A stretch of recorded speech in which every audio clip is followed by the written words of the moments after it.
I'm a big believer in you can't just force serious messaging to people all the time. It's important to be serious sometimes, but you have to entertain, you have to offer some distraction, you have to offer some levity, I think, in order for your message to really sink in. Otherwise, like, there's enough serious, horrible things happening in people's lives. You don't need another dork like me saying, hey, listen, things are terrible. But if I say, hey, do you like cats? By the way, things are terrible. The Amber Mac Show on Canada Talks, Sirius XM 167.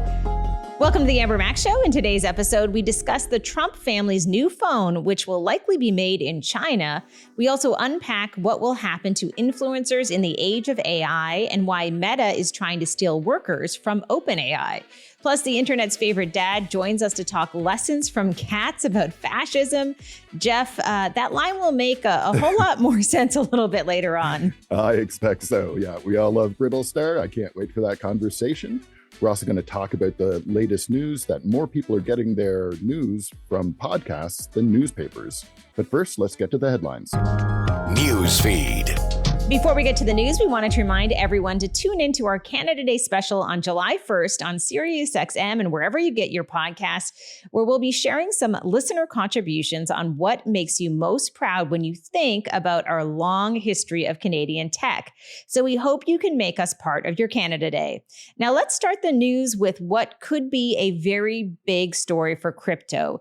It still has to make it through the House of Representatives, but last week the U.S. Senate passed a bill called the Genius Act that sets standards for private companies to be able to issue stablecoins, a type of cryptocurrency that's pegged to a state-issued currency like the US dollar. Yeah, and so the idea of a stable coin is that because they're pegged to the US dollar or another conventional currency, they don't have the insane volatility that cryptocurrencies like Bitcoin have. In addition to that, this bill would also require that companies that issue stable coins hold safe assets equal to the value of the coins they issue. And in fact, two of the biggest retail giants out there, Amazon and Walmart, are allegedly each considering issuing their own stable coins so that they can get away from increasing banking fees and improve processing times and stuff like that. So this could be very big news if it gets through the House too, and it is looking like it's probably going to go through the House. It probably will, but we should also stress that not everybody is on side with this. Senator Elizabeth Warren says the act would, and I quote, supercharge the profitability of Donald Trump's crypto corruption, and noting that it does nothing to address the possibility of someone using stable coins to bribe the president. And let's remember that this is happening following over $200 million having been spent by pro-crypto organizations in the last U.S. election. Jeff, this feels like a Hollywood movie. Yeah, it seems a little suspicious for sure. I feel this way about most things around crypto. It's I still am not quite sure what the benefit to society as a whole for crypto is, but it certainly leads us into another bizarre piece of tech news from across the border, that the Trump family is launching its own mobile phone company, complete with a wireless plan and a $500 phone, you'll never guess it, colored gold, that they call the T1. Eric Trump even said that the phone will be made in the US, and then added eventually, because it seems highly unlikely that phone's going to be able to be completely manufactured in the US, because I'm not sure there are any phones that can say that. I love the word eventually. I think that is the key word here to pay attention to, because I've seen that everywhere as well. Well, eventually we're going to make it in the US. We probably don't need to spend a lot of time on this, but the optics of having a crypto invested president pushing for stablecoin legislation while also threatening Apple with tariffs for not building their phone in the United States, while the Trump family launches their own phone in the US that clearly isn't built in the US, doesn't look so good. No, it doesn't look great at all. So I totally agree with you there. And we can jump over to some unambiguously positive tech news, namely that the next version of NFC, or near field communication, one of my favorite technologies, is going to get 4 times its current range of 0.5 centimeter. Well, I'm glad it's one of your favorite technologies. I didn't know that. I know a lot about you, having grown up in the same house. Tap to pay works better than almost anything else in technology, as far as I'm concerned. It's certainly better than Bluetooth, which is my least favorite technology, which Yes. rarely works. I know that tap to pay is remarkable and so convenient, but sometimes paying on something like the watch, if you have an Apple Watch, for example, can be a little bit awkward. So upping that range to 2 centimeters is really great. Mhm. And now we have to share some kind of bad tech news, as we've seen a lot of password hacking over the years, but it looks like we may have just had the largest data breach in history, with more than 15 billion passwords potentially leaked. This is massive news everywhere these past few days. Yeah, and it's super unfortunate. The breach includes everything from Google and Apple passwords to social media accounts, government services data, and lots more. It's from all over the place. It's not just from one source. So the advice from everyone out there is go change all of your passwords now, implement two-factor authentication immediately, and if you can, adopt other protections like using passkeys instead of passwords on your devices, which is getting certainly easier on Apple devices, as I've noticed. I just realized that this should be a segment in the future for the Other Mac on the difference between passwords and passkeys and 2FA. That would be really interesting. Absolutely. Yeah. Yeah. We'll take a note of that. All right. Well, in other news, Meta's WhatsApp is going to be rolling out ads and sponsored content in the Apps Updates tab. I already see you shaking your head. Meta has considered this move before, backtracking from it in 2020, but it looks like they are going to go ahead, despite the fact, and I was recently reading about this and kind of blown away, that WhatsApp's founders were totally against this idea. But of course, Mark Zuckerberg, he has other plans. Yes. Yes. Yeah. I think it's quite a blemish on WhatsApp if that's going to happen. But another way that Meta is pushing away their users, as far as I'm concerned, and Meta noted that it will, quote, never sell or share your phone numbers to advertisers. But it looks like Meta hasn't told that to its AI assistant about not sharing numbers, Amber, because there was a recent event that I think you know about that is a little questionable in terms of that being true. This is the thing I don't understand. How can you tout encryption within WhatsApp and at the same time be putting Meta AI everywhere? A WhatsApp user in England recently asked the Meta's What's AI app assistant for the contact number for a train service, and was instead, and this is just unbelievable, given the private number of another random WhatsApp user. After the user figured out it was the wrong number, he asked the AI assistant what had gone wrong, and the assistant originally dodged the question by saying, "Let's focus on finding the right info." These assistants are overwhelmingly positive, Jeff. They really don't like to be caught doing something wrong. They will definitely well, as we've seen, lie in different things. In this instance, after being pushed further, it took the fairly common AI step of just lying about it, saying that the number it gave to that WhatsApp user was fictional and not associated with anyone, even though that guy had just talked to another human being at the other end of the line that that number led to. So, yeah, it's just more of the same, really, but kind of a strange story in this case. Well, I think it's another example of Meta, and I think this is with Mark Zuckerberg's leadership of kind of moving fast and breaking things. I mean, this is what he's been doing for years and years. Now, in other AI news, TikTok, which has been granted yet another extension to September 17th to operate in the U.S. By President Donald Trump, who's been handing out these extensions like candy at Halloween, Yep. has announced updates that might make some influencers a little bit nervous. Yeah, and I can understand why they'd be nervous. So, the concerning update is to TikTok's AI ads platform. This is called Symphony, and the new feature is that upcoming feature is that advertisers will be able to use a text prompt and upload some images that Symphony will then create videos using virtual avatars, and those avatars can model clothing, present products in various ways without any need of a human participant being involved. Well, this looks like we are on the path more and more to AI avatars potentially replacing human influencers and models. We've seen so many examples of this as of late. Now, coming up a little bit later, Jeff and I are going to talk a bit about some new research showing that the majority of Americans now get their news from social media. But first, Jeff is going to discuss an upcoming update to YouTube that's paving the way for, unfortunately, more AI junk in your feeds. That's coming up in The Other Mac. The Other Mac. Those of you with your finger on the pulse of tech news have probably already heard about Google's VO3 video generation AI lately, which is amongst the most impressive of these kind of tools around today. But what you might not have heard is the recent announcement from YouTube's CEO that VO3 will be integrated into YouTube Shorts in the next few months as YouTube competes with TikTok and Instagram Reels in online video shorts. Now, to paraphrase Jeff Goldblum from Jurassic Park, it seems to me that Google is so preoccupied with whether or not they could do this that they didn't stop to think if they should. While VO's video generation results are reliably not low quality anymore, that doesn't mean it won't overwhelm YouTube Shorts with AI slop. In terms of the content we consume, we've now got AI-generated books clogging up ebook sites, AI-generated music sneaking onto streaming services, AI-generated images invading stock photo sites, AI ads becoming more and more common, as we just talked about in our news segment, and bots deeply compromising the quality of many social media sites.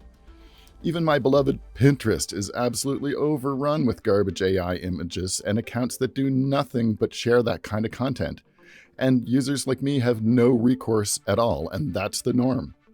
Cory Doctorow coined the term that I'll rename encrapification in order for us to stay family-friendly, but it certainly relates to the avalanche of AI slop that we're all subjected to online. Cory wrote in Wired, "Here is how platforms die. First, they are good to their users. Then they abuse their users to make things better for their business customers. Finally, they abuse those business customers to claw back all the value from themselves. Then they die." Well, it's certainly easy to see this kind of thing if you've been doing any business on Facebook in the back end there, but you can experience it on dating apps, Amazon shopping, Google search, and lots of other places online. And the big issue I see is that none of these big sites are at any risk of dying, regardless of how much they abuse their users. Dr. O actually proposed a two-pronged solution to combat the encrapification of these platforms. Point one is that a network should reliably deliver data from willing senders to willing receivers. Consider this with respect to social media algorithms and how manipulative they can be in terms of serving the platform's needs more than the user's needs. Now, I don't know how YouTube's algorithm is going to treat VO3 generated content, but there's certainly a Google business case to prefer it, even though I don't imagine many users would prefer that content over authentic creator-produced video. And Cory's second point is that users should have the right to exit, so they can go elsewhere if they don't want to have to put up with your platform anymore, these kind of abuses. This, unfortunately, would require interoperability so that you could easily move your data to another service. And I think we all know that's just not something that any of the major social media networks really facilitate. The catch-22 for users here is that we want a platform to have a critical mass of accounts of interest, and that leads us to larger networks. But then those larger networks are motivated to not make it easy for you to leave, as they try to wring the most value out of your presence there. And it's frustrating, and I feel at some point something's got to give, because users deserve to have a choice about this kind of thing. In the meantime, it seems that big players like Google are content to see how far they can push their users, using our data to train their AI and then forcing it down our throats and pretending that's some kind of progress. Pinterest has almost been ruined by the amount of AI slop that's on there, and Google favoring videos generated by their own AI would be yet another step down a path that nobody wants to walk on. I'm The Other Mac. Keep it real out there. Media Matters. A new study from the Reuters Institute has found that social media has become the main source of news in the United States, and more people are getting their news from podcasts than print newspapers. I have some thoughts about this, Jeff. You would think as people who also podcast would be excited. But first up, what do you think the problem is here? I mean, I think the biggest danger of getting your news from social media, as far as I see it, is how easy it is to end up absorbing things that are just completely untrue there. The kind of news that would never reach a reputable newspaper or a television report. And as far as I'm concerned, this is basically the greatest accomplishment, horribly great, but the biggest accomplishment of Trump's former chief strategist, Steve Bannon. And he's pushing the US, and Canada's not immune to this either, to a post-truth society. And he's doing this for a very good reason. And we're playing into their hands when we're using social media as our main source of news. So if you don't mind, there's a great quote from a German historian and philosopher, Hannah Arendt, who lived through the Second World War. And I think it sums this up perfectly. So she said, I quote, "This constant lying is not aimed at making the people believe a lie, but in ensuring that no one believes anything anymore. A people that can no longer distinguish between truth and lies cannot distinguish between right and wrong. And such a people, deprived of the power to think and judge, is, without knowing and willing it, completely subjected to the rule of lies. With such a people, you can do whatever you want." And that is so clearly the goal. And we're playing into their hands by ignoring traditional media sources in favor of just lazily going through social media, which has its uses, but this is not one of the best ones. I have seen this quote before. I think I re-quoted even just a small portion of it in my newsletter one week because I think it's so pertinent, so relevant to what's happening today. And I think you're exactly right. You know, a perfect example, and this is purely anecdotal, but I went online and sort of shared some stats about electric vehicles and the future of electric vehicles. It was sort of a very kind of innocent statement in some ways. And I just had so many people respond to me who really believed that they knew better about electric vehicles. But what I noticed is like not one person had any sourcing or any facts, but it was just what they believed because their beliefs aligned with the person politically that they backed. And I thought, this is the strangest situation where you think you can go into these environments and you don't need to come to the table with any research whatsoever. I don't know what's happened, but it is really worrisome. Absolutely. And so there's still so to break down the chart a bit, it's 54% of the question is how people consumed news in the last week. And this was in the States. 54% said they got their news from social media. That's up from 27% in 2013. Whereas the next highest one, which is TV, is at 50%, but that's down from 72% in 2003. Followed by online news at 48%. And then they don't have the historical data for it, but podcasts come in with this year's data at 15%. That's above print newspapers, which have fallen from 47% to 14%. So it is, it's certainly changing times. And I was at a great podcast event, the Echo Podcast Summit just recently. And we talked a bit about this. And I was asking, because it was about trust in media, trust in podcasting. And, the federal Liberals Bill C-18, the Online News Act, which actually had the effect of basically taking news from traditional media off of Facebook. I don't understand how traditional media in Canada has not fought against that kind of move. It doesn't serve their purpose at all not to be seen. And to have the balancing factor on the other side be like, oh, but you're gonna give us some money to compensate for that.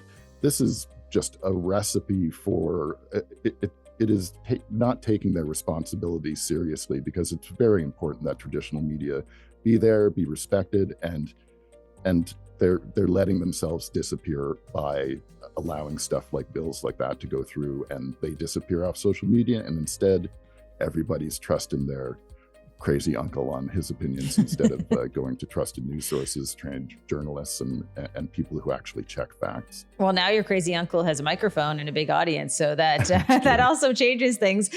We will continue to talk about this subject of news matters, and we should say that if you go into previous episodes of the show, you'll find some of those segments that do focus on this issue of the importance of news, especially local news, and a conversation that we'll continue to have on this show. But coming up next, we have someone I think who we both trust in terms of maybe not news, but some pretty interesting opinions.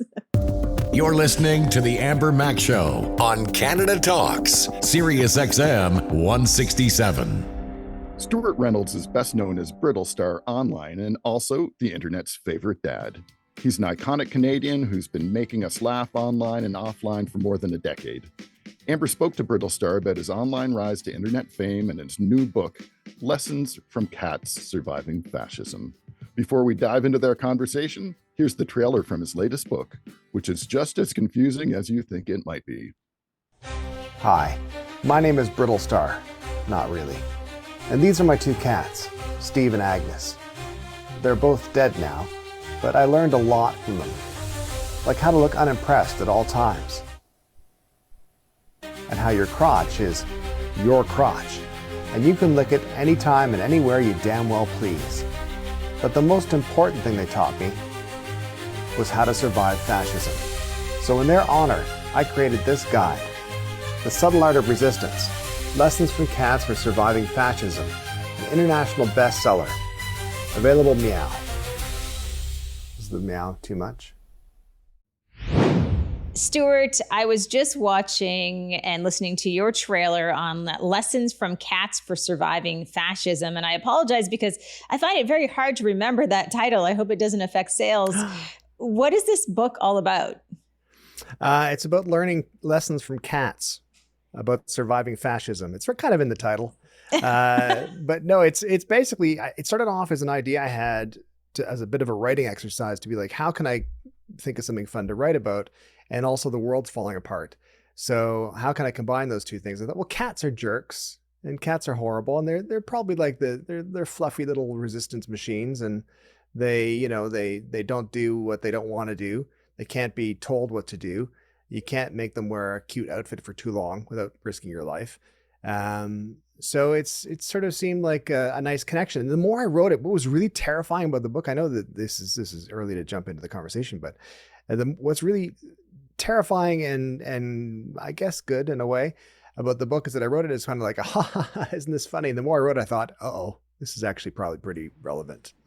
Yes, that's exactly what I was thinking, because I think most people who know you, and we'll get into your history a little bit more for the people who don't, they would think of you as, of course, the internet's favorite dad. You're funny, you make silly videos online, you have a lot of humor. This feels like you've gone to a darker place. Have you read the newspaper lately, Amber? I try not to, but yes, I have. That's probably a good idea. It is a very funny book. Like I will say, I'm not saying that I'm a super funny writer, but it's attempted to be a funny book as well, entertaining read. I'm a big believer in you can't just force serious messaging to people all the time. It's important to be serious sometimes, but you have to entertain, you have to offer some distraction, you have to offer some levity, I think, in order for your message to really sink in. Otherwise, there's enough serious, horrible things happening in people's lives. You don't need another dork like me saying, hey, listen, things are terrible. But if I say, hey, do you like cats? By the way, things are terrible. That's kind of the sneaky way to do it. Well, I think that is a really good point, because when I was reading about the book, there was a line that made Chris and me laugh out loud. And that line is that the book is like On Tyranny, of course, the book by Tim Snyder, but with cats. So you are definitely having some fun with this. It's it's weird and it's good. What's really funny is that the publisher is very keen to, and that's Grand Central Publishing and Hachette, are keen to make the connection to On Tyranny, and that idea that it comes across as like a silly book initially, but then the more you read it, as I said, the more you realize to yourself, well, maybe there's some actual information here.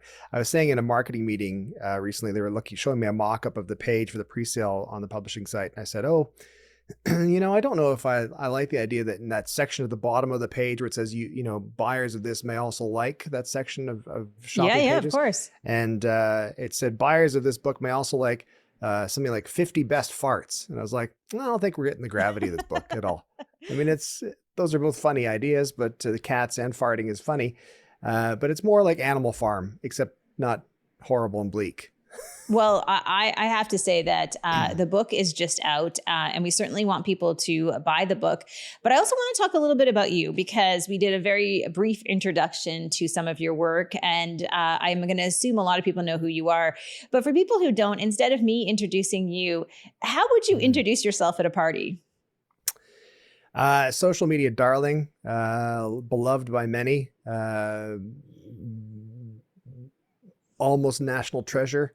But guy who makes videos on the internet. I've been doing that for 12 years now. I make videos on the internet, and I write books and essays and stuff like that. And it's basically a very successful attempt at not getting a real job. It's worked out so far. Yeah, you and me both. Yeah, exactly. Although Exactly. I'm not funny. I'm trying to work on that a little bit. I disagree with that. I think you're very funny. I think you're underrated funny. I think people don't realize it about you, that you're actually quite funny. Well, thank you. Thank you. Yeah. We'll talk about that a little bit later, but back to you. I do want to say that as your friend and someone who has followed your work for a very long time, one of the things that I've loved about watching you is that you have grown in terms of your comedy and your work. A lot of people try to do the same thing over and over again, but you have gone into places that maybe when I first met you, I wouldn't expect. Places like having political conversations, for example, sitting down with the Prime Minister of Canada. These would not be things that I would have imagined that were in your future. So that's kind of evolved. Why is that stuff important to you? My takeaway from that lead up is basically that you looked at me and saw an idiot, and you're like, well, this guy's not very deep. He's about as deep as a puddle. And then you were surprised that I went down a couple extra inches, which was pretty good. I think, what it was initially sort of realizing, being shocked that I had an audience in general when I started making content back in 2013, and going, wow, people are actually watching this stuff. This is really fun and really cool. And trying to figure out what that meant and what people wanted. And then once I developed a bit of a bigger platform, realizing, hey, I've got a bit of a bigger platform here now, and I should maybe, expand my perspectives a little bit, expand my views a little bit, expand my reach a little bit by talking about stuff that's important in a way that it will hopefully resonate and hopefully relay good messaging. And I think, Pandemic was a really good example of that, where I would watch Dr. Tam's updates daily during the pandemic in Canada, and I'd be like, Dr. Tam is super smart. She is not very funny. She's terrible at telling jokes. So I thought I could maybe do the same kind of messaging as her, except make it more entertaining, and it would maybe actually, sink in for people. I think it's important. It's kind of, to me, it's like, I often compare myself to Oprah. Really? All the time. Oh yeah. Tell me more. When Oprah started, she started her show in Chicago, and it was very much Jerry Springer-esque. It was very much scandalous and salacious and all that kind of stuff. And she really built up a platform. And then she became quite aware of her platform and decided to, teach people, to inform people as much as possible. I don't want to go that far. I just want to kind of incidentally let some good stuff sink in and entertain mostly. But that idea being responsible to your platform. Okay, so I have to ask you, because there is this temptation in the digital space to enrage people. And I would say that you have touched on subjects like vaccines, politics, that certainly would inspire people to either resort to anger or maybe support, who knows what. Do you think that in this age of the internet, you have to do that? Do you ever feel pressure to kind of go too far with that sentiment? I mean, yeah, kind of. I mean, I think you're totally correct in that there's, outrage is rewarded on social media. A really good example of that is I did a video in 2017 called Explaining Canada Day to Americans. Canada Day? Yeah, kind of like July 4th for you guys. Yeah, but we do July 4th because we got lots of stuff to celebrate. We got Eagles and freedom and KFC. What do you have to celebrate? Did you just say, what do we have to celebrate? And it was for a branded piece for KFC Canada. And that year it got something like 65 million views, and it gets about 3 million new views every year after that. And one of the reasons it keeps popping up is, first of all, it's very funny and very good. Of course. And then secondly, it's because people fight in the comments. They get all upset about things and they sort of get angry at whatever I've said and someone else has said. And it's just a big fight in the comments. And I appreciate that because it turns into money. But I also hate it because it's terrible for society. So I think there's times when I'm creating content where I think to myself, well, I could do this and it's going to make somebody upset probably. Sometimes I have to think about who it's making upset and why it's making them upset, and then determine if that matters or not. If it matters, then I'll walk away from it. If it doesn't matter and it's for the greater good, then that's fine. They can just deal with it. Have you ever created a piece of content? And I know you again, I've known you for a long time, but way back in the days of Vine, if people remember that, have you ever created a piece of content that you thought, oh my God, people are going to love this, but it just doesn't land, but you still love it because of maybe that creative process? Yeah. One of my favorite pieces ever, whenever I get asked to talk about my favorite thing I've ever made, it's Urologist, the movie. And I just thought urology is a very funny profession to have, I think. I mean, it's a very important profession. It's a very important career and field of study. However, I find it very funny. And so I made a sort of film noir, sort of cat in a hot tin roof type feeling thing, a black and white video, me in like a white undershirt with a glass of whiskey by the window, looking at the window all somber, saying, "That's the dream, son. Looking at wieners all day. But you'll just end up at the factory like your old man. But Daddy, I said it's just a dream." And that was the end of the video. And nobody liked it. I thought it was the funniest thing I've ever done. Nobody liked it except for the Urologist Association of America, who played it at their convention. Oh, wow. Well, Hey, that's a win. It's a win. There's lots of jokes there, and I'm not going to make any of them right now. There's lots of jokes there. Well, I've seen that video, if that makes you feel any better. That's good. I've seen it. So I think in that sense, you've reached to the people. So that's a good thing. Exactly. I wanted to talk a little bit about this moment of time that we're in right now in Canada, because it strikes me that your content, I think, is even more relevant. You've always been proudly Canadian. You've always had these great videos that have really expressed unique viewpoints that I think sometimes only Canadians can really understand. But now we're at this moment in time where people are, I would say, at least in my lifetime, I'm a little bit younger than you, I do want to add. Well, I don't know. We'll find out. We'll post in the comments. Take your guesses in the comments. Come on. No, don't do that. You're the worst. That I think people are feeling this immense amount of Canadian pride. Sure. How has it changed the way that you're working in 2025 with some of the shows that you're doing, some of the content you're producing? I mean, a little bit. What's interesting about the switch for me that's happened over the course of the past 10 or so years is that initially Canadian content, especially Canadian comedic content that was about Canada or Canadian things, was always very self-deprecating and always very look at us silly country bumpkins and we think we're so great but we're terrible, that type of idea. And that's kind of really switched. And it's much more certainly in the past year, it's much more switched to being much more a pride thing. It's much more of a Canadian national pride, I guess, where we've realized, we're not that bad. We're pretty good. And in comparison to some other countries, we're doing great. So I think it's changed in that regard. And in the content-wise, for me, it's changed in that it's less about being self-deprecating about being Canadian and more being about we're quirky, we're weird, but it's great. Well, I'm not saying that you won't be hired for an O Canada marketing campaign anytime soon, but saying we're not that bad, we're pretty good. Exactly. Yeah. That's the most Canadian thing I could say. Not that bad. We're pretty good. It absolutely is. I would agree with that. What do you think of the political situation in Canada right now? We had a federal election. There was lots of chaos leading up to that election. Now it feels like kind of a little bit of this moment of, I think, calm, at least in Canada. Obviously, Sure. The rest of the world is experiencing a lot of chaos. But Prime Minister Carney has kind of brought some calm, I think, into the world. Yeah, I think he's the right amount of boring, which is good. And I think that he comes in with a pretty established resume, and that's good. I feel that just looking at him, you're like, yeah, this guy's dealt with a lot. And then I think also, as they touched on in his election campaign, going back to being a goalie in hockey, and who wants to be a goalie in hockey? Only the psychotic and the very brave. That's it. And he was a goalie. So I think that also touched a little bit of his personality. He rarely gets put on his back foot. He's calm, he's calculating, he's in all the right ways. And that's good. That's really good.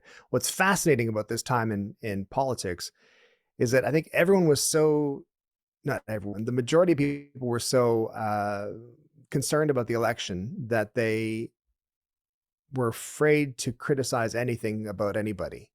And one of the important things of the democracy, I think, is to hold your leaders and your government to account. You can still love them. You think they're amazing, they're awesome, but that doesn't mean they get a free ride. That's the whole point of democracy, is that you have to be, questioning decisions, questioning things. Now, why are you doing this? Is this going to benefit us? Who's actually benefiting this? If you do something wrong, we want to know about it. We want to make sure you're pulled back in the line. And it's fascinating to me right now because I think people are still in the fear stage. They're like, listen, man, don't rock the boat again. We don't want to end up in suddenly a snap election. And it's like, we're not going to, though. It's okay. Everything's going to be okay. So it's a fascinating time. I don't know. I think we're going to see some big changes politically in the next 2 to 3 years in Canada. I don't know if that's hopefully for the better, because we're already in the right path, I think. But yeah, that's my hope. I hope for the better. I think there's a Canadian confidence that there hasn't been before, which I like. Just as you were talking about Prime Minister Carney, I was thinking about the fact that I think you're right. Many people who I have spoken to, especially as of late, are kind of, reassuring themselves that this is the right choice, right? And kind of hesitant to criticize anything that's done. We don't want to kind of rock the boat. It reminds me of the Doechii song when she says, whoopsie made an oopsie or something like that. You've heard that song, right? Gosh, you're cool. I try. I think I might have gotten that backwards, but we are sort of in this early stage, kind of the honeymoon stage, I think, with Prime Minister Carney. And yet I think there are things that are happening right now that, I think we should be paying attention to.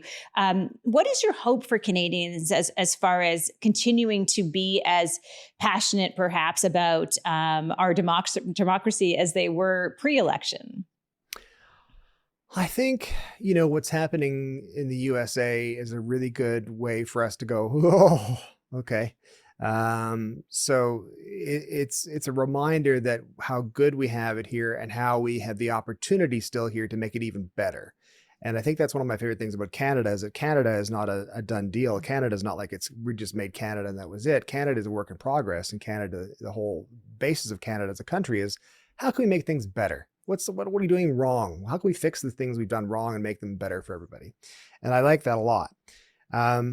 My hope, I think, is that the Canadian confidence again continues. And I think that one of the great things about Prime Minister Carney is that he was the kind of guy with a bit of a street credibility, a bit of a strong pedigree, a strong record behind him of successes and strength.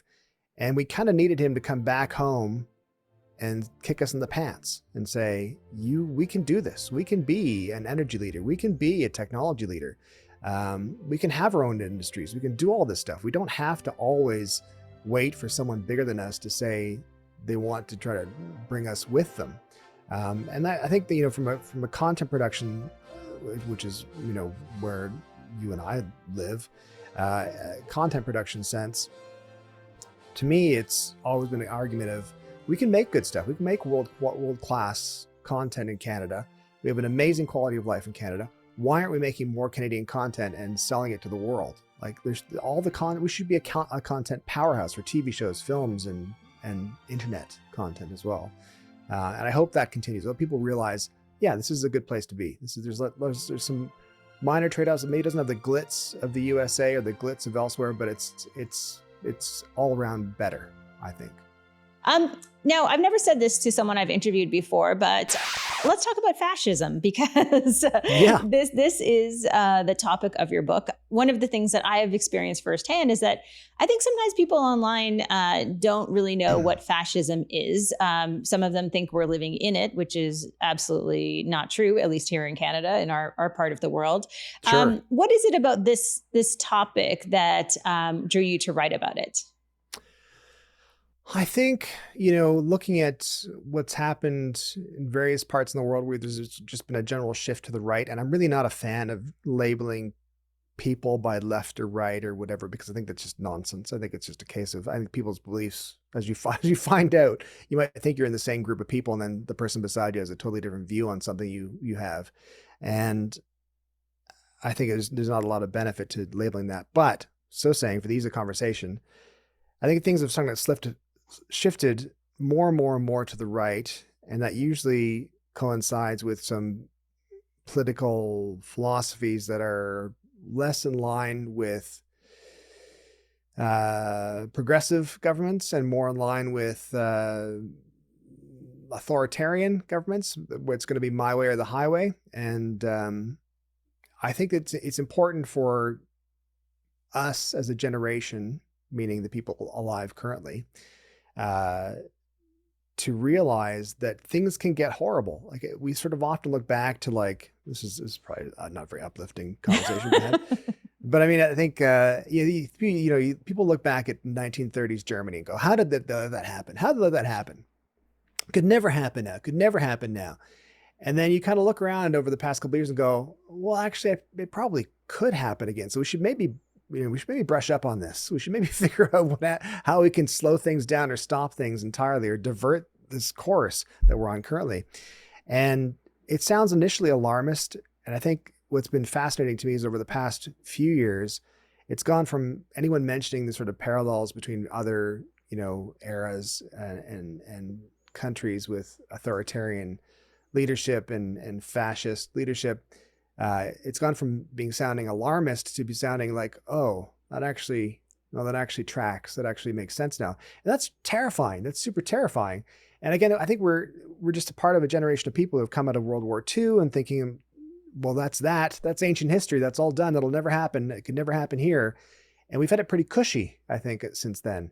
And I think we need to be reminded that democracy and peace and progressive ideas and policies only happen if you work for them. And that's really important. Only happen if you're aware of them potentially being lost and how to stop them from being lost. And it's scary, but I think it's important. I think it's really, really important. I'm pretty sure that if we just pulled out that past minute and a half or 2 minutes of you talking about the state of the world, someone would think that this was a very serious book and a warning for the future.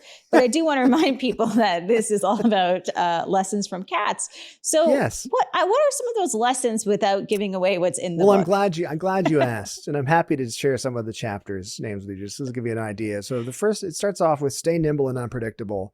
And the idea being to not be where you're expected to be necessarily all the time, to leap from the back of the couch and rappel down the curtains when they expect you to be in the chair. It's about never losing your nap time, which is my favorite chapter, because I think people don't necessarily think about this idea that in relation to the book, fascism relies on overwhelming people. Fascism relies on making you exhausted and making you unable to make decisions and unable to process things properly, because there's so much stuff happening all the time, and it can burn you out. And one of the ways you can fight back about that is to decide to turn off, and decide to be like, you know what? Nope, I'm not dealing with this right now. I'm going to go lie down for a little bit of nap, recharge, come back and attack this on my own terms, as opposed to being exhausted and burnt out. And then things like knocking things over strategically, like deciding how you can be a fly in the ointment, how you can be a spanner in the works, and cause, disruption in small, tiny ways that will be impactful, that will help people in general. So there's lots of like weird things that I started writing about cats, thinking, this is really funny. And the more I wrote it, I thought, damn it, I think this is actually relevant. And now I've been jokingly referring to the book as a little book that might just save democracy. And I was told yesterday it will save democracy. So that was nice to hear. Well, I have to ask, do you have a cat? We had 2 cats. We have no cats currently. We had Steve and Agnes, and love them dearly. And yeah, at some point, once the traveling slows down, I think for me, I think we might look at another cat or 2. I don't know why that seems funny to me, but just the way you said it, like you're like 95 years old once the traveling slows down. So once this pace of life slows down, you'll consider it. Okay, so just have a few minutes left with you. I wanted to talk a little bit about your family because you don't want to do this?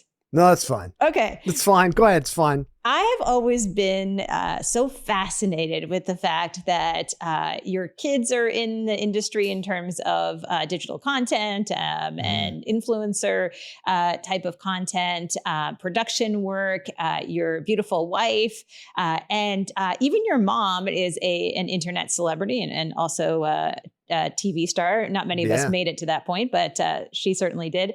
So tell me, what is that like living with people who are probably often looking at moments of things that happen as content opportunities? We're not too bad. We used to be, I think, in the early days when we kind of had realized that we could make a living in social media content creation. We realized you're kind of mining everything. You're mining every moment. And then after a while, you kind of learn, well, we don't have to do that all the time, which is probably more healthy to not do it all the time. It's not healthy to keep sort of wandering out with your camera going, is this funny? Do that again. But it's been interesting. It's great. We're very fortunate to be able to do it. And you know, I'm super proud. I'm working on a project this fall with both of my sons, right? So with Gregor and Owen. It'll have the 3 of us working in Abbey Road Studios. So this is like dad dream stuff for me. This is really super cool. And Shannon just puts up with it. So that's fine. Well, I'm also working on a project with one of your sons. So I feel that's like, right. I feel like, you know, what we're all family here, right? All kind of helping each other throughout this process. I wanted to ask you, because this is a topic we're going to cover on a future show this summer. We're going to talk about the state of podcasting in Canada and content. So you mentioned that we have a huge opportunity in Canada right now for Canadian content. At the same time, I will say, as someone who creates a weekly show that is on SiriusXM, but also a podcast, it is really hard for Canadians to compete with the incredible amount of high quality or potentially enraged content coming from the US. So how do we stand out and kind of do our own thing? Because there's a lot of competition in terms of the spaces that I think both of us play in. I think there's sometimes a tendency to sort of do something that makes the content seem more American. And I'm really not a fan of that. I can see it makes sense sometimes. But I think there's a quality and there's a style to Canadian content that is there innately that makes us stand out. I think you're totally right. I'm a huge believer in we have to protect Canadian content, not because it's any lesser than, not because it's not as good as, but rather because there's a huge machine just south of us that is constantly bombarding people with messaging saying, watch this, listen to this, watch this, listen to this. And they have way more resources just because it's a numbers game. It's just because they have 10 times the amount of potential people. That said, I go back to making Canada a content powerhouse. I think that idea of, we're not selling to 40 million people. We're selling to 8 billion people. This doesn't matter. A good story is a good story. Good content is good content. The fact that it might be Canadian, ideally, is incidental. And there's a number of shows that do that really well. I know there was a show called Children Ruin Everything, which is one of my favorite shows it was on, and really great family sitcom. But they would incidentally reference Canadian cities and stuff. Well, we have to go to Kitchener. We have to go to Toronto. And they would just mention it in passing. And it wouldn't be part of the story. It wouldn't play into the joke wouldn't be about that. It would just be like the same way an American show might say, I'm going to, Cincinnati or something. And I think that's important for us to realize, is that we don't have to de-Canadianize what we're doing. But we do have to invest in ourselves. We do have to protect ourselves. And I think that's, one of my pipe dream goals is, or pie in the sky, not really pipe dream goal yet, pie in the sky goals is to create a soundstage. It's like, we should be making amazing content here. There's zero reason we're not making shows and soap operas and all that kind of stuff in Canada, because we have almost a population of the UK who has a thriving industry. Let's copy what they're doing. Yeah, I think it's a really good point. And I should say you are the second most famous podcaster in Stratford, Ontario. Are you counting Mansbridge? How did you know? Listen, if I see him at the dump again or Canadian Tire, maybe I'll take that as a legitimate threat. Until I see him back there, forget it. Well, he's taking a break over the summer, so this is your chance to shine. That's true. I got to outpace him now. All right. So that leads us back into the book. And every time I say the name of the book, I have to read off a piece of paper, but I'm going to get it right eventually. Lessons from Cats for Surviving Fascism. There you go. Again, it is now available. We are super excited that as of this week, when people are watching this or listening to this, they will have a chance to go buy the book. Where can they get it?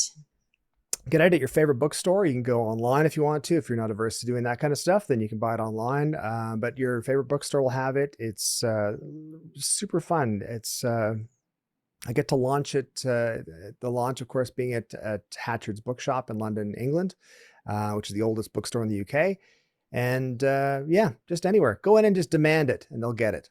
Very, very cool. Make sure you do buy the book. And if I can just say, one of the best things you can do to support Canadian content and creators in this country is to like their stuff, buy their stuff, comment on their stuff, and support each other. And I've been super excited to be able to do that alongside you over so many years now.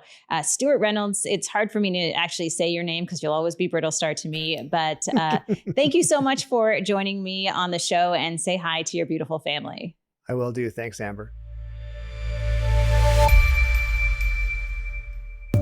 You're listening to The Amber Mac Show on Canada Talks, Sirius XM 167. Jeff, we've been busy working away on our Canada Day special, which will be a celebration of Canadian tech that we hope our listeners will find inspiring really all year long.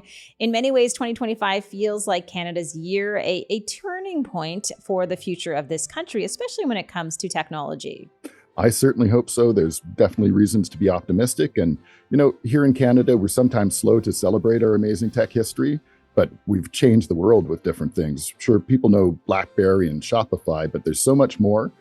And one of the things we're most excited about for this episode is getting people to share thoughts on their favorite Canadian tech. We've got several voicemails already, which show what a rich history of innovation we have. And we're going to be covering different Canadian inventors and inventions through the show as well. Absolutely. In other words, stay tuned for that episode. Whether you're tuning in to SiriusXM or wherever you get your podcasts, just a reminder that we will be producing new shows all summer long. So please do let us know what tech or topics we should cover. You can find us all over social media at Amber Mac and at Jeff MacArthur.